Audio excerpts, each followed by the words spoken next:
Quand je commence quelque chose que j'ai envie de faire, tant que je ne réussis pas cette chose, je ne la laisse pas. Et ce sont des œuvres qu'on t'oblige à lire. Et moi, je ne considère pas comme étant la lecture. Pour moi, la lecture, c'est vraiment la toi que tu as envie de lire. C'est ta passion, c'est devenu ta passion.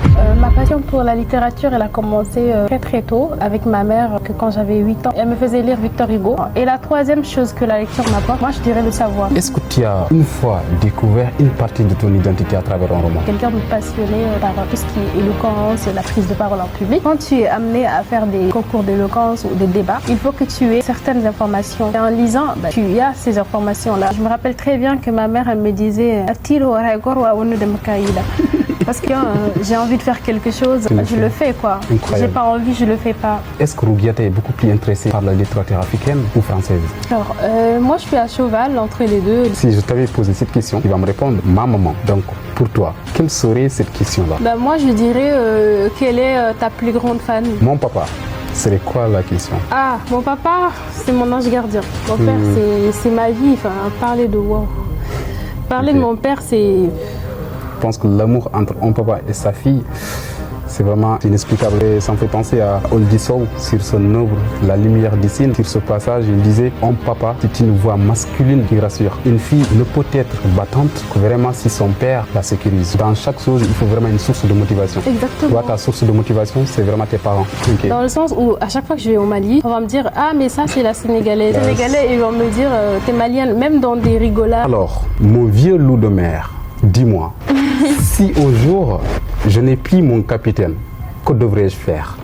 Eh ben, mon petit matelot, si au jour, tu n'as plus ton capitaine, ce jour-là, tu seras devenu capitaine à ton tour. Tofu, Fatou Diom. Dans Aucune nuit ne sera noire.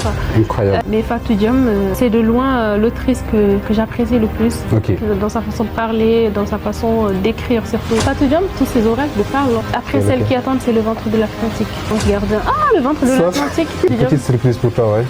Je sais que tu l'aimes. Alors, un mot de fin, juste lisez. À l'époque, l'analphabète est considéré comme étant celui qui n'a pas fait des bancs. D'accord, à l'époque. Et à ce 21e siècle, l'analphabète vraiment est celui qui ne lit pas. Qui ne lit pas. Bonjour à tous, bienvenue dans cette nouvelle aventure pour votre fameux podcast Ascension. Ascension, c'est un podcast qui change une vie, où on invite des personnes, des gens passionnés, entrepreneurs ou pas, qui vont nous raconter leurs histoires. Parce que oui, derrière chaque individu se cache une histoire. Et l'histoire de quelqu'un peut être le déclic de ton avenir. Et aujourd'hui, on a ce privilège d'avoir aussi Rougiata. Comment ça va, Rougiata? Ça va bien, et toi? Ça va très bien, merci. Je tiens à te remercier pour ton temps, à te remercier pour ta disponibilité. Avec plaisir. Merci en tout cas. Et donc, qui est Rougiata? Sans vraiment parler de tes études. Alors, Rougiata, en dehors de ses études, c'est une combinaison de certains mots. C'est la passion, c'est la détermination, l'envie de réussir. Donc, je commence par passion parce que moi, je suis quelqu'un de très, très passionné. Je ne fais pas quelque chose en dehors de la passion. Et il est impossible de me faire quelque chose que je n'aime pas. D'accord. Donc, et je vais au bout de ce que je fais. Donc, ça s'appelle la détermination. Je suis très, très déterminée dans tout ce que je fais. J'ai même eu très souvent l'habitude d'entendre « tu es très têtu ». Et je comprends ce que les gens ils veulent me dire par là. Okay. Et je me rappelle très bien que mon père me disait tu es tellement têtu que quand tu mords quelque chose, il faut qu'il y ait du sang en fait pour que tu laisses. Donc ça a toujours été ça. Donc je suis très très têtu. Donc comme pour moi c'est une qualité, hein. Pour les autres c'est un défaut. Je comprends parfaitement. Un livre à chacun de penser ce qu'il veut.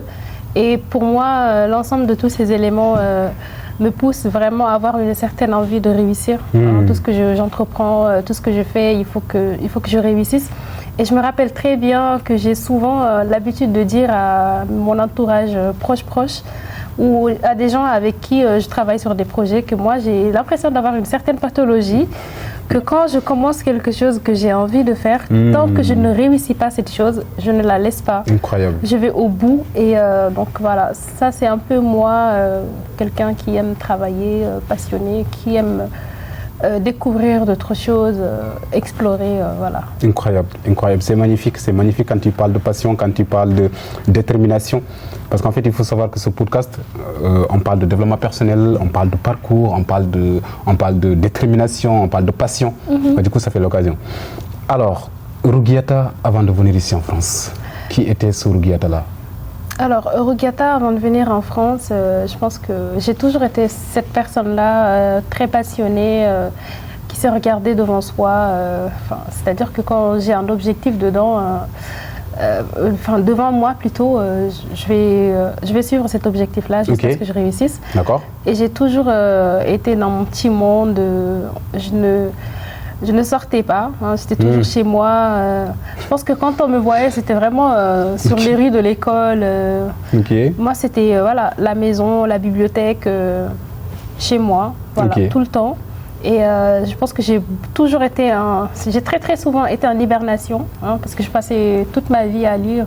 Donc voilà, c'était moi avant. Je faisais des activités qui me passionnaient, sans pour autant sortir, quoi. Ok, là tu as parlé de la lecture, justement. J'ai une question par rapport à ça, parce qu'en fait je sais que tu es passionné de la littérature. Et d'où vient cette passion-là? Alors, ma passion pour la littérature, elle a commencé très tôt. Je pense que c'est une passion qui a commencé avec ma mère. Donc je pense que c'est tout un processus. Je me rappelle très bien que quand j'avais 8 ans, ma mère me faisait lire Victor Hugo. Hein, donc, à 8 ans, je lisais des textes de Victor Hugo. Je lisais vraiment de la poésie. Je lisais les fables de La Fontaine. Je connais Jean de La Fontaine depuis mes 8 ans. Donc c'est vraiment des gens que je lisais. Et c'était tout un processus pour que j'en arrive là aujourd'hui, que ça soit une vraie passion. Et je pense que même avant que ma mère ne me fasse découvrir la littérature, j'ai toujours été quelqu'un de très imaginative. J'étais toujours dans mon petit monde. Je me rappelle très bien que quand j'étais en CE1, je ne savais pas vraiment écrire, hein, je savais à peine lire. Et ce que je faisais, c'est que je collectais les petites notices que mon père jetait qui venaient de son ordonnance, hein, vu que je n'avais pas le droit de gaspiller mes cahiers. Donc j'écrivais les prénoms de mes amis, mes copines de classe, parce que je voulais en faire un texte, mais je ne savais pas comment faire. J'ai toujours voulu écrire des histoires. Ça a toujours été moi. Et donc tout cela, je pense, m'a vraiment poussée vers la lecture ou l'envie d'explorer autre chose, de savoir. C'est magnifique. Donc c'est une curiosité. Et j'ai toujours eu une bibliothèque. Hein. Depuis mes 8 ans, j'ai une bibliothèque. Hein. C'était ce que c'était. Mais pour moi, c'est une bibliothèque parce qu'avant, c'était des petits sacs avec des livres. Puis après, c'était une malle remplie de livres que je partageais avec ma grande sœur. Et je me rappelle très bien que ma mère, elle faisait énormément de jeux avec nous qui sont en rapport avec la littérature, la lecture en général. C'était des énigmes, des devinettes, des proverbes. Déjà à 8 ans. Ou des puzzles, oui. Déjà à 8 ans, 8-9 ans, on faisait tout ça. Et avec le temps, j'ai commencé à vraiment prendre plaisir en fait à faire cette activité-là. Et en grandissant, je lisais par moi-même parce que j'aimais. Et j'ai commencé vraiment à lire les vrais romans, entre guillemets, en classe de 6e. Je me rappelle que ma première lecture, c'était L'épopée Mandingue ou Soundiata Keita de Djibril Tamsir Niane. Donc voilà, je lisais énormément et j'ai continué jusqu'à présent. Incroyable. C'est magnifique, c'est magnifique. À 8 ans déjà, tu as ton bibliothèque. À 8 ans, tu étais toujours passionné de la lecture. Moi, je me rappelle, à 8 ans, vraiment, j'étais dans les rues, au foot, tu vois, la majorité des enfants. Jeunes, quoi, oui. Exactement, on est vraiment... quand même, c'est magnifique, c'est magnifique. Est-ce que cette passion a toujours été en toi? Depuis, on va dire, jusqu'à maintenant, là, on parle. Est-ce que tu as toujours cette énergie-là? Est-ce que tu as toujours ce ressenti-là alors, je à travers pense la littérature?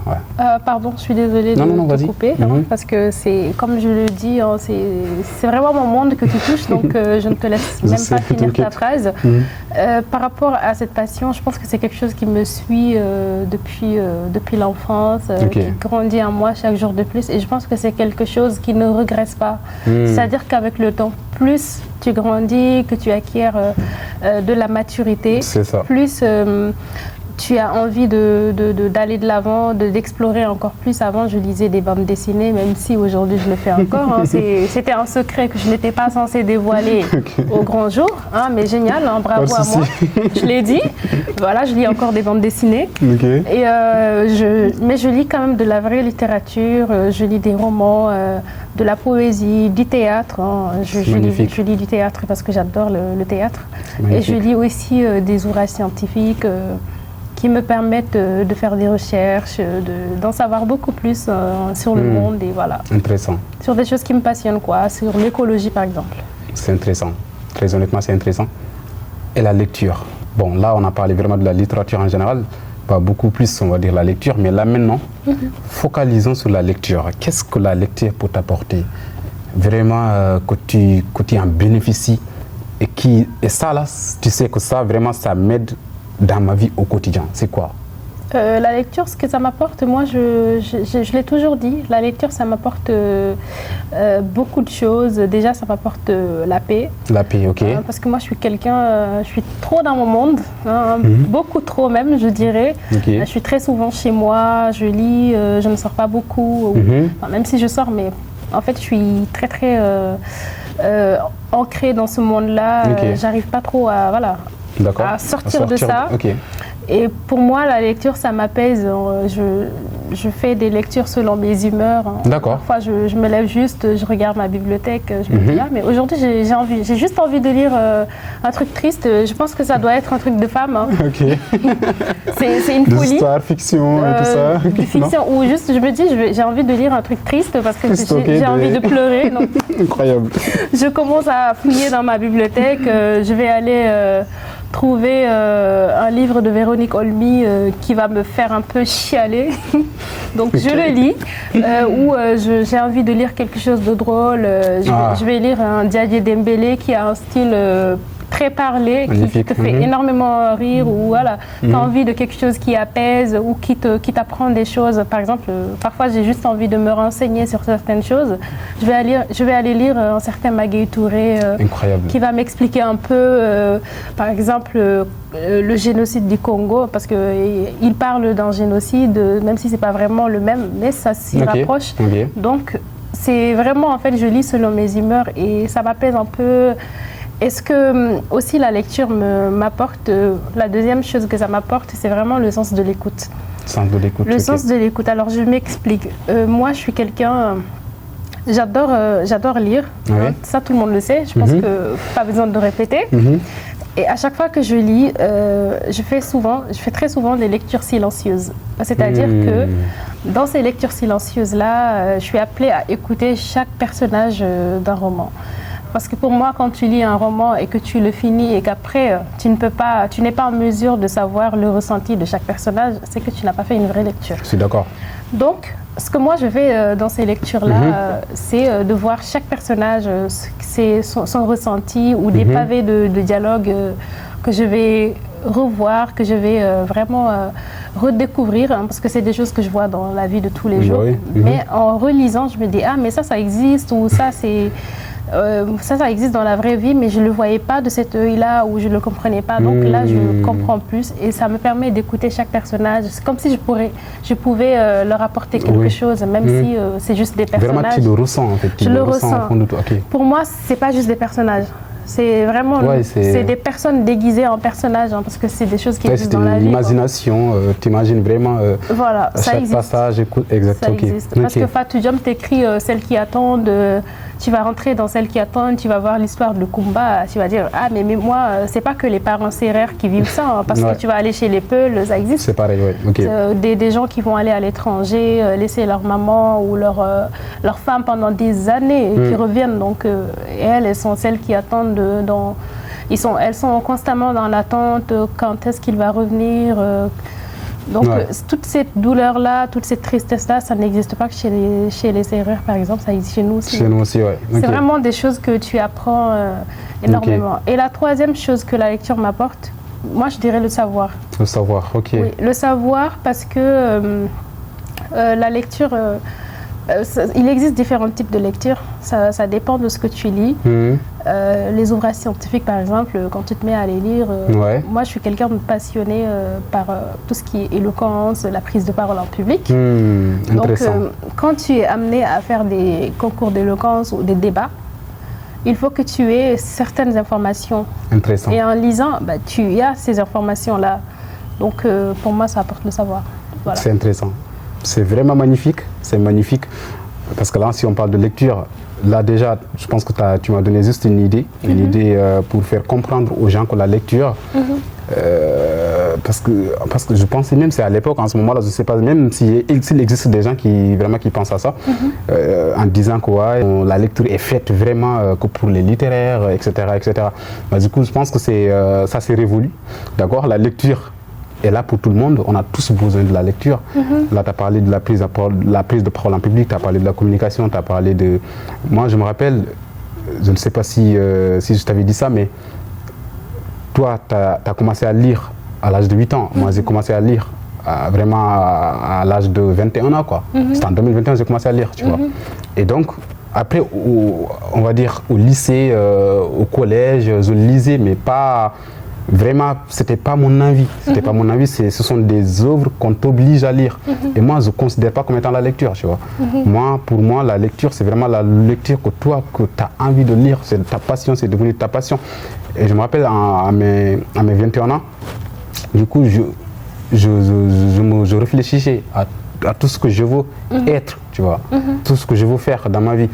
Et du coup, c'est là que je me suis dit, pour toi, tu veux devenir un coach en développement personnel, tu veux par exemple s'asseoir ici en invitant des gens, c'est pas moi, en ayant des caméras et tout ça, mais tu as besoin de la lecture. Exactement. Pour bien vraiment prendre du recul. Je pense que c'est l'énergie que tu as, surtout dans la communication, c'est seulement la lecture qui peut t'apporter ça. Exactement.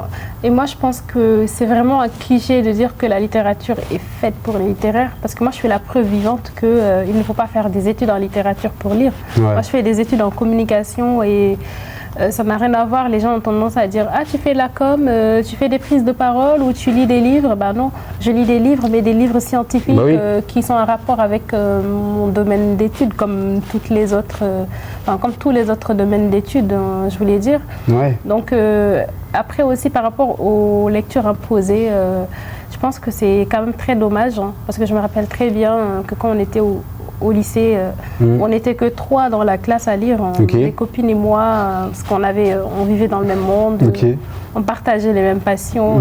Et nous, on a accepté de lire parce que ça nous passionnait.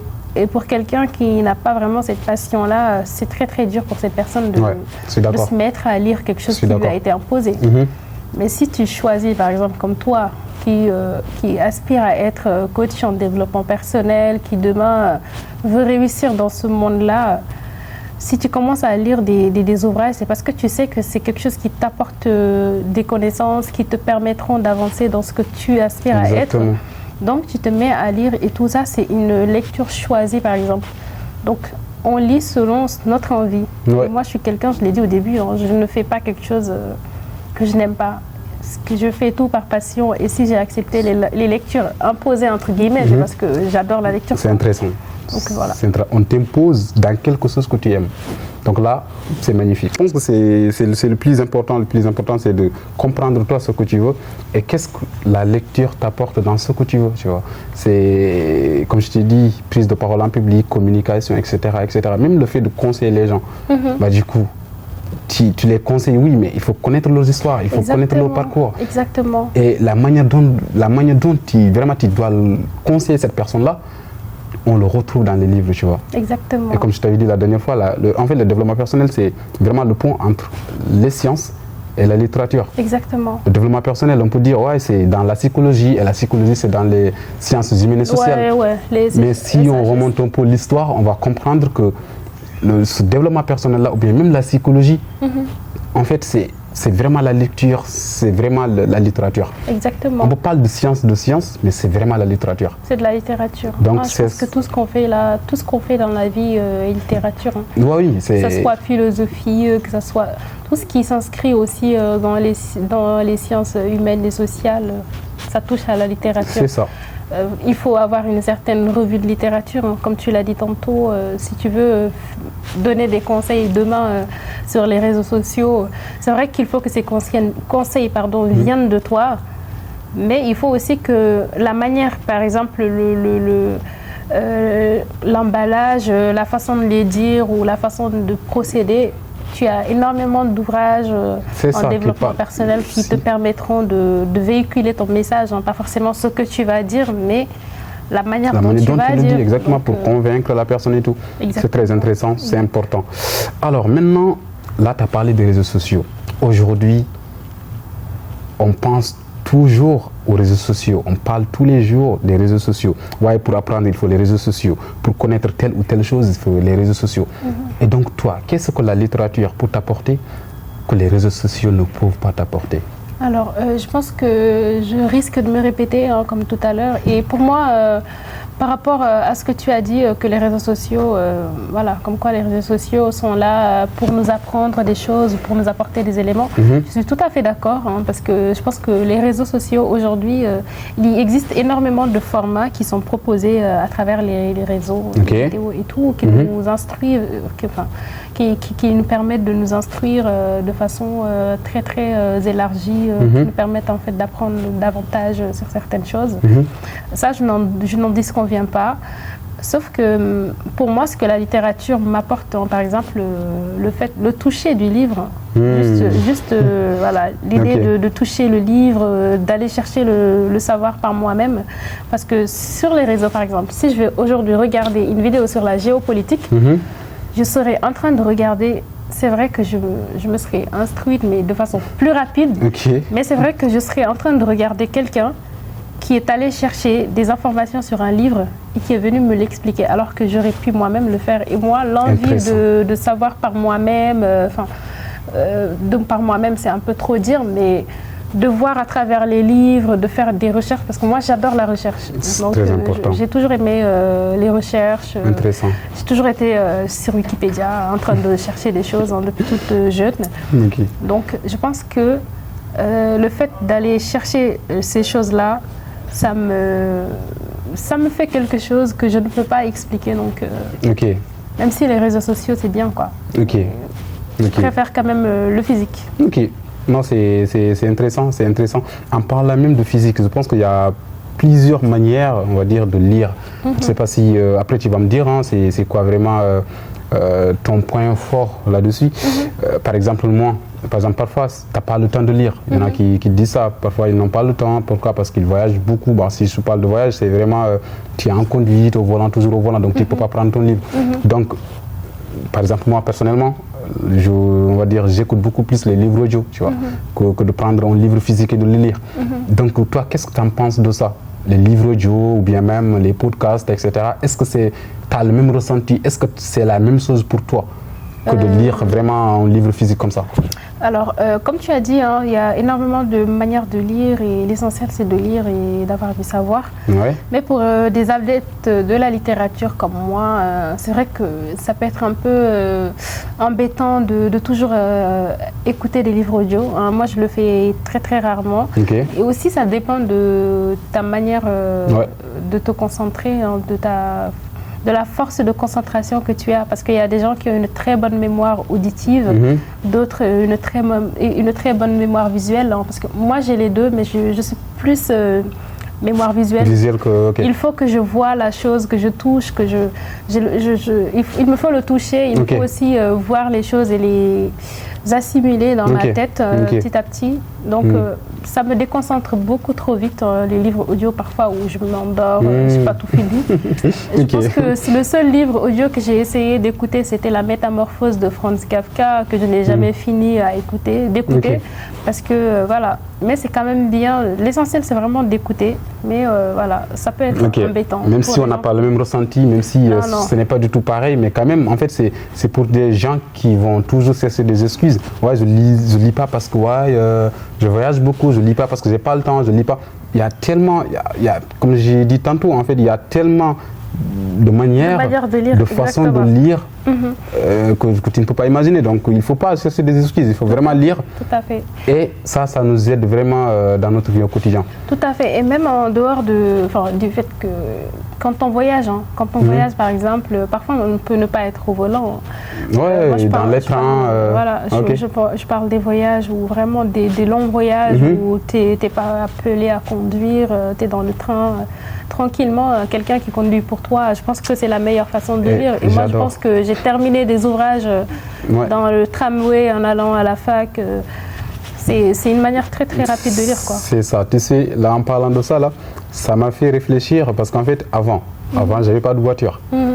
Et donc, pour aller à la fac, pour aller au boulot, je prenais le train. et je prenais chaque jour un livre, tu vois, avec moi. Et là maintenant j'ai la voiture, je ne peux même pas, tu vois ça. Après, je me dis, mais c'est pas, non, mais après je me dis, non mais c'est incroyable ça. Si vraiment je n'arrive pas à finir un livre, allez, 1 mois, 2 mois, c'est parce que vraiment je suis toujours au volant, je dis non mais ça c'est incroyable. Oui. Et, tu vois ça, c'est... Mais quand même, tu as raison, l'essentiel c'est vraiment d'avoir cette volonté-là, d'avoir cet amour-là envers la lecture, qui va trouver forcément en moi. Ça c'est très important. Exactement. Alors, maintenant, Rougiata ici en France. Rougiata, qui est ce Rougiata-là? Est-ce que tu as toujours cette énergie-là que tu avais depuis tes 8 ans? Est-ce que tu as toujours cet amour-là envers la littérature depuis tes 8 ans? Ou bien est-ce qu'il y a une Rougiata qui a vraiment changé entre-temps? Non, je ne pense pas. Je pense que je suis toujours celle que j'ai été. Hein. Je regarde toujours devant moi. Je sais ce que je veux, hein, parce que je pense que depuis toute petite, j'ai toujours su ce que je voulais. Ce que je voulais faire, ce que je voulais devenir et ce que je voulais réussir dans ma vie. Et je me rappelle très bien que ma mère elle me disait parce que moi je suis quelqu'un, j'ai envie de faire quelque chose, je le fais quoi. J'ai pas envie, je le fais pas. Et je suis toujours cette Rougiata qui est très passionnée, qui lit encore et encore, et je pense que ça sera toujours ainsi. La littérature c'est mon monde, donc. C'est intéressant. Maintenant, est-ce que tu as une fois découvert une partie de ton identité à travers un roman? Alors, une partie de mon identité à travers un roman, comme disait un auteur, hein, le moi est très insaisissable. Hein.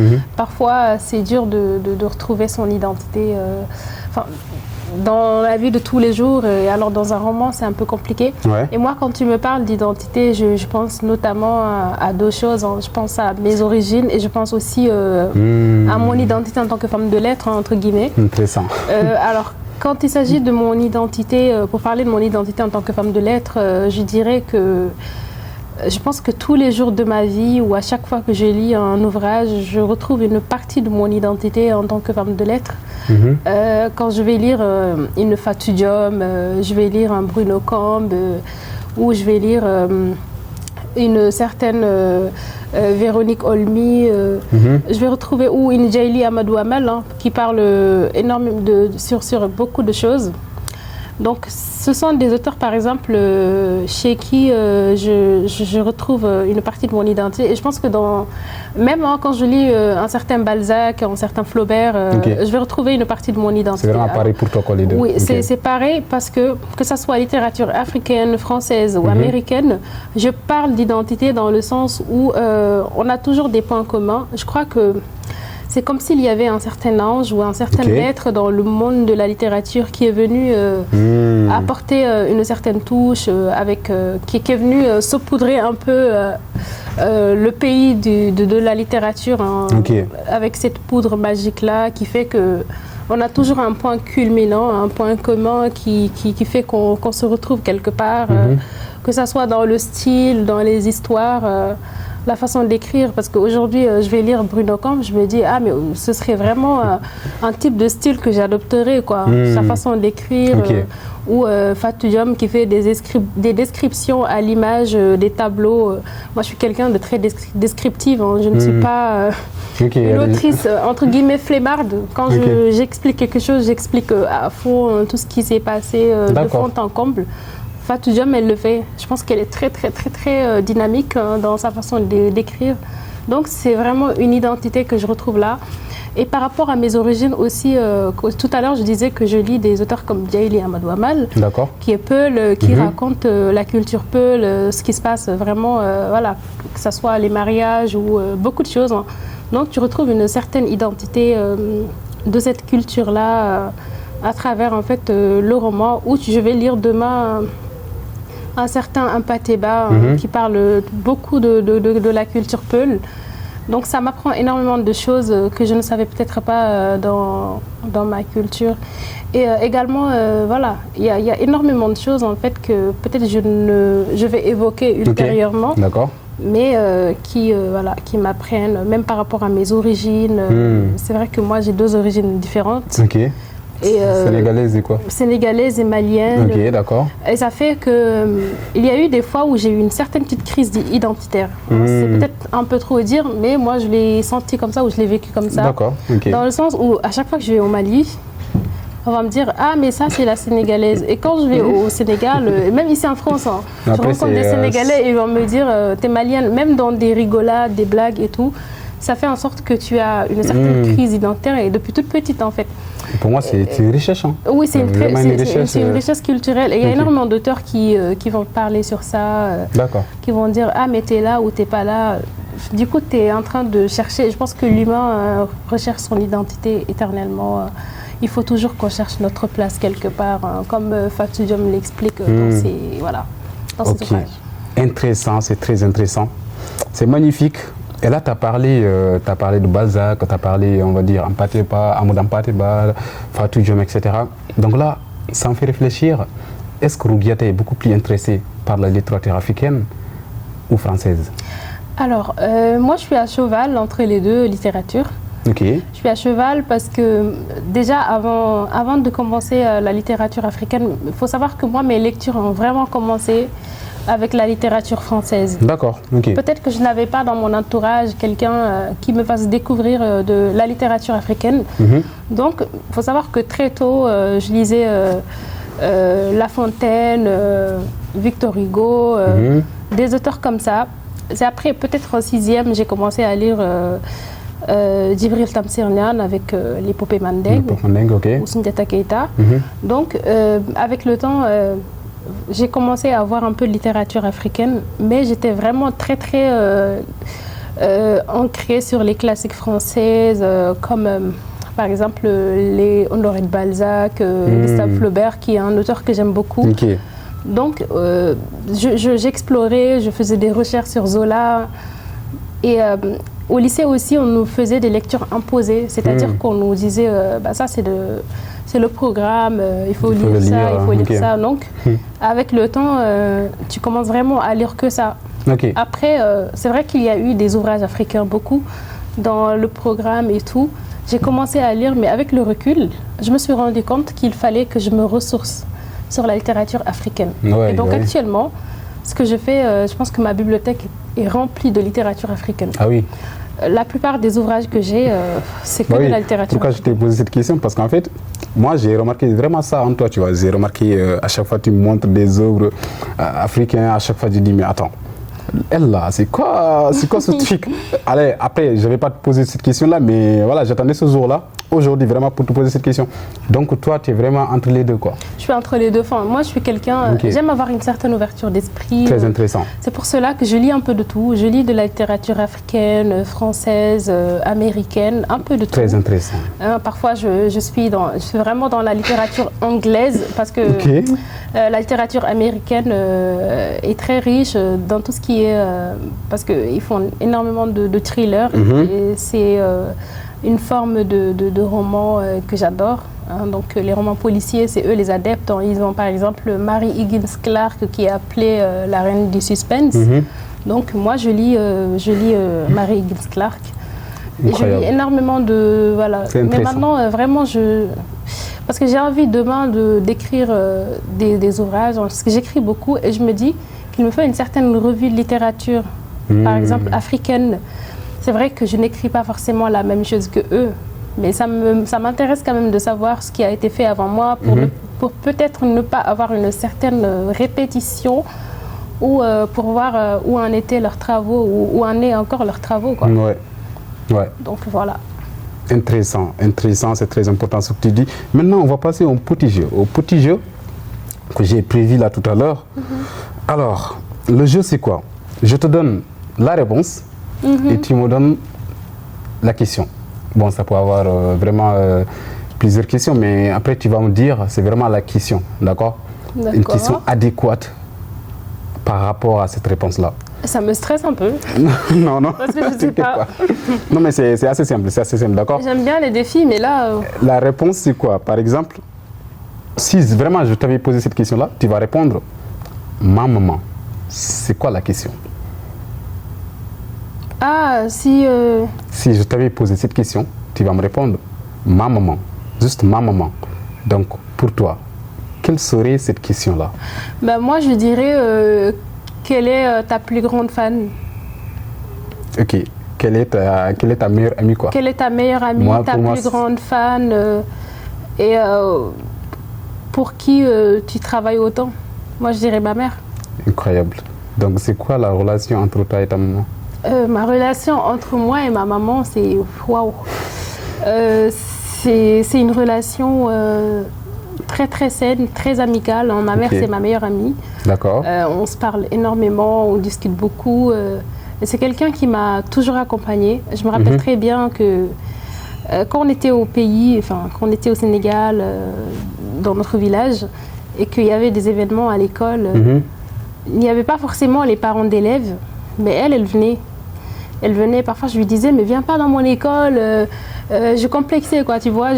Et je me rappelle très bien qu'elle venait très souvent faire des contrôles, demander aux censeurs du lycée ou au proviseur si j'étais régulière, comment étaient mes notes. Et je me rappelle même que quand j'étais en cours de sport, il y avait mes camarades qui me disaient, ah, il y a ta mère qui arrive. Et moi, je voulais que me cacher. Incroyable, c'était vraiment une as gardienne, quoi. Oui, je voulais trop me cacher, je ne comprenais pas vraiment. Je disais, mais ma mère, qu'est-ce qu'elle fait encore là? Pourquoi elle vient?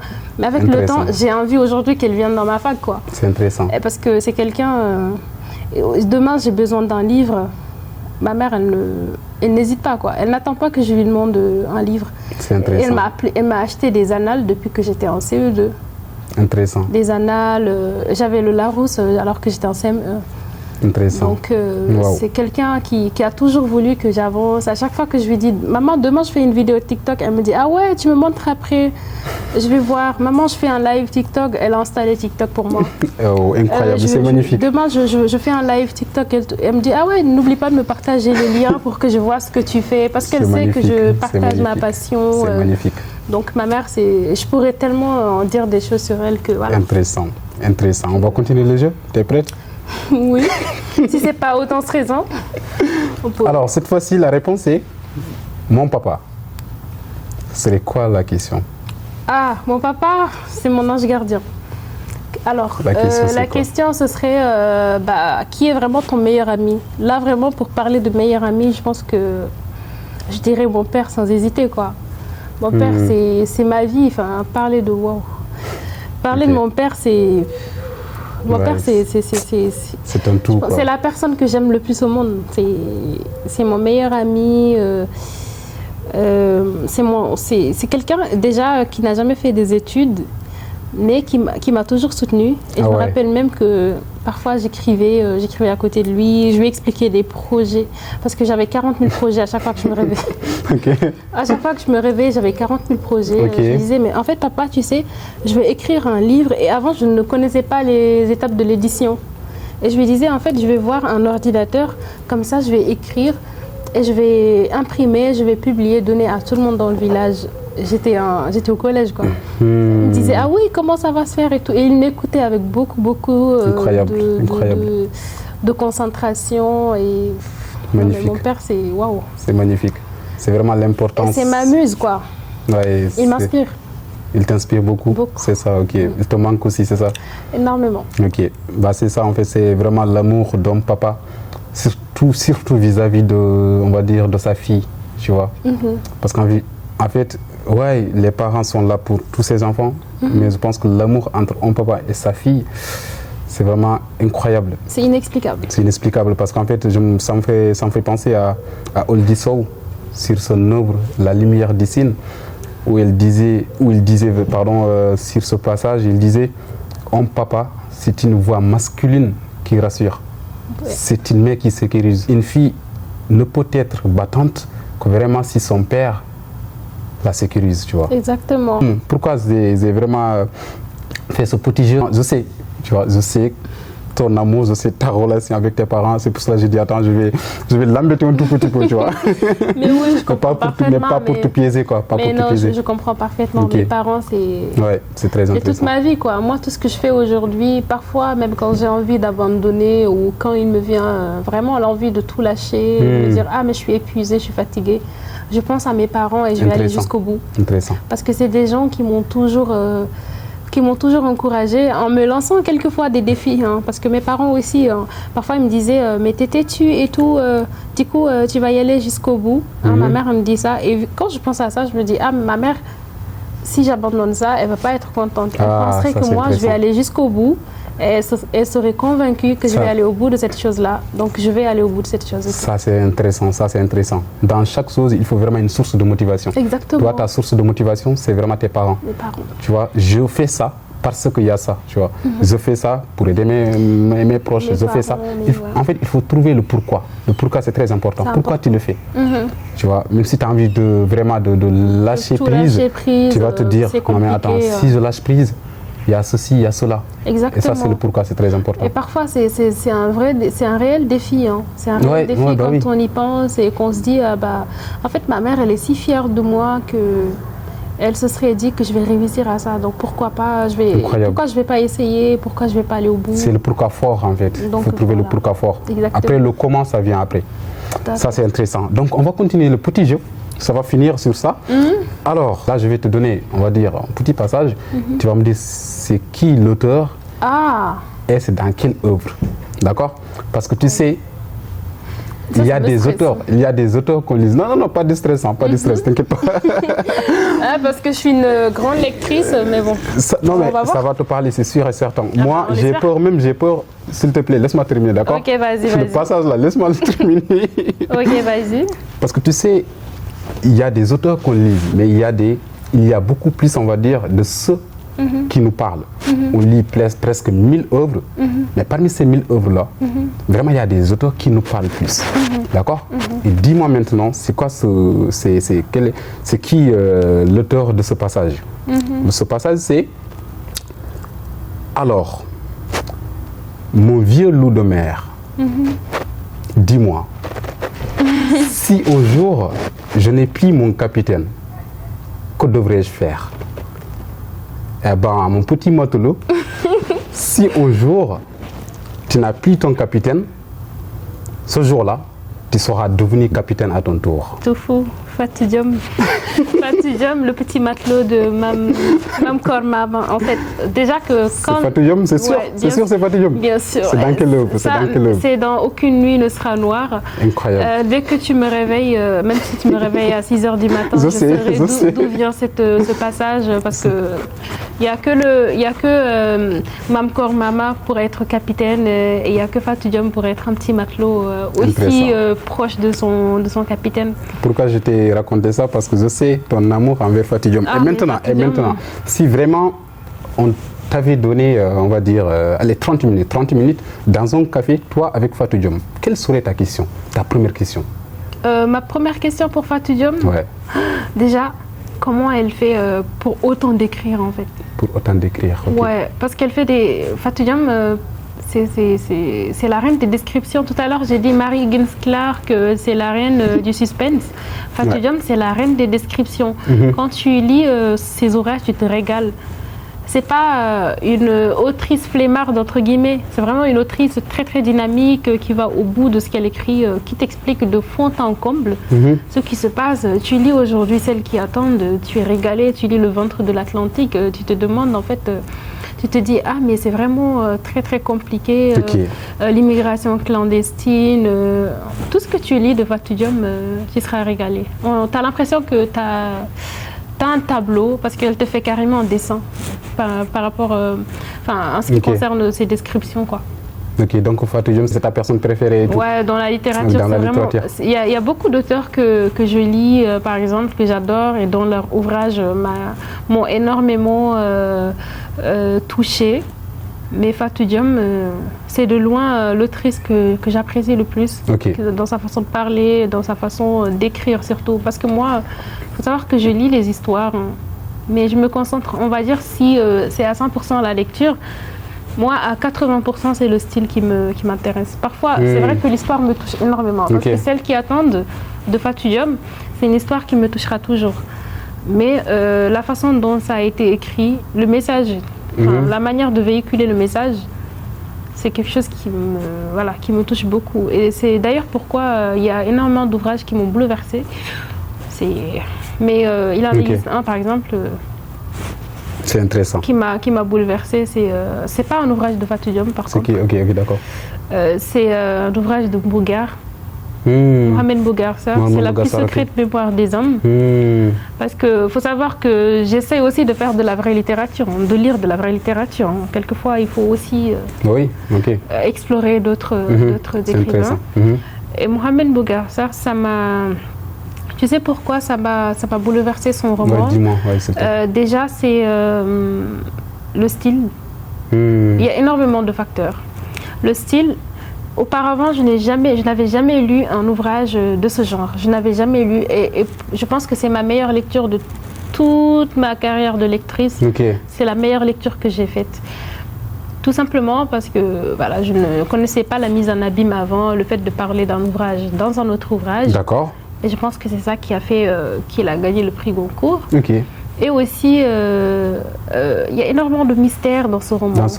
Beaucoup de mystères qui m'ont bouleversé. Quelquefois, ça m'a même fait peur. J'ai eu l'impression d'accompagner chaque personnage à la recherche du livre perdu. J'ai eu l'impression aussi d'être avec Tessé et Liman à chaque fois qu'il bouge et que les autres vont à sa recherche. Parfois, j'avais peur. Je me rappelle, j'habitais dans le Jura. Il faisait nuit. J'avais peur de me lever de mon lit parce que j'avais l'impression que Tessé et Liman... Tu ressentais ça vraiment dans l'imagination. Qu'il était à côté de moi. Et j'ai dû faire même une lecture très rapide, quoi. Voilà. Waouh, incroyable, c'est magnifique. Et donc, est-ce que tu peux me dire, c'est vraiment quel ouvrage de Fatou Diom qui te parle plus? Fatou Diom, tous ces ouvrages me parlent, mais celles qui attendent, c'est vraiment... Celles qui attendent ouais, après, celles qui attendent, c'est qui? Après, celles qui attendent, c'est Le Ventre de l'Atlantique. Ventre de l'Atlantique? Mais alors, ça, ce sont les ouvrages qui me parlent. Mais mon ouvrage préféré de Fatou Diom, c'est Aucune nuit ne sera noire. Ça, c'est mon roman de chevet, parce que c'est un roman que j'appelle le livre Ange Gardien. Le Ventre de l'Atlantique. Tu sais que c'est quand je l'ai découvert, là. Quand j'ai connu Fatou Diom. Petite surprise pour toi, ouais. Tu sais que je sais que tu l'aimes. Après, tu l'as déjà, je sais. Oui, mais c'est quand même toujours bien d'avoir... On fait de la pub vraiment de façon gratuite parce que Fatou Diom, non mais elle est incroyable. Fatou Diom, après, tu sais pourquoi comment ça s'appelle, celle qui attend, ça me touche? Parce que c'est à peu près pareil. Parce que dans tous ces ouvrages, Fatou Diom parle de l'immigration clandestine. C'est ça, exactement. Elle a toujours défendu... Voilà, elle a toujours parlé de ça. Et donc, dans celles qui attendent, c'est l'histoire de gens qui vont aller à l'étranger à travers l'immigration clandestine et qui laissent leur maman ou leur femme attendre pendant longtemps. Et donc, elle s'appelle Celles qui attendent. Ce sont celles qui seront dans l'attente. Sans savoir quand leur époux ou leur fils vont revenir, quoi. C'est intéressant, franchement c'est intéressant. Donc Fatou Diom, c'est très émotionnel, enfin, je ne sais pas comment dire, émotif. Je ne sais pas si elle verra cette vidéo, mais franchement, on t'adore. Tu sais que ce passage-là, je le connais par cœur. Incroyable, c'est magnifique. Incroyable, c'est la lettre préférée, c'est ma lettre préférée de cet ouvrage.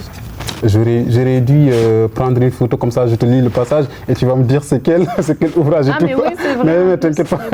Fatou Diom, je pense que je connais presque beaucoup de choses sur elle.